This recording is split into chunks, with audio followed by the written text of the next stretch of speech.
د ننګرهار په شیرزادو ولسوالۍ کې د اسلامي امارت یو نفوذي کس خپل ملګري ویشتلي او وژلي. درنو لیدونکو ستړي مه شئ. د ننګرهار په شیرزاد ولسوالۍ کې د اسلامي امارت د واکمنۍ د سرتیرو یو نفوذي کس خپل ملګري په ډزو وژلي. په ننګرهار کې د نوموړې واکمنۍ امنیتي سرچینې وایي چې نن سهار شاوخوا 10 بجې د یاد ولایت په شهرزاده ولسوالۍ کې په یوه امنیتي پوسته کې یو نفوذي سرتیري پر خپلو ملګرو ډزې کړې دي چې په ډزو کې 3 سرتیري وژل شوي او 3 نور ټپیان دي.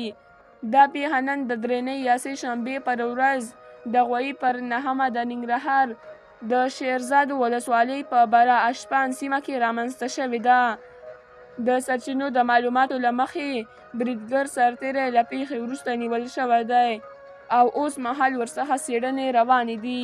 یو ځایي چارواکي ویلي د پیښې په اړه څېړنې روانې دي او دا احتمال شته چې نفوذي سرتیری له خوارجو سره اړیکه ولري یا د واکمنۍ خوارج نوم د داعش خراسان ډلې ته کاروي.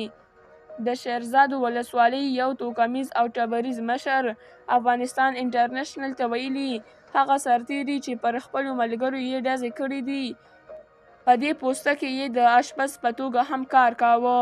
نوموړی د روي په وژل شوو سرتیرو کې د کاري دین محمد په نوم یو سرتیری هم ګډ دی چې د پوستې مسؤلیت یې پر غاړه درلود. تر اوسه پورې په ننګرهار کې ځایي چارواکو د دې پیښې په اړه نور جزئیات نه دي ورکړي. درنو لیدونکو له ملتیا مو مننه.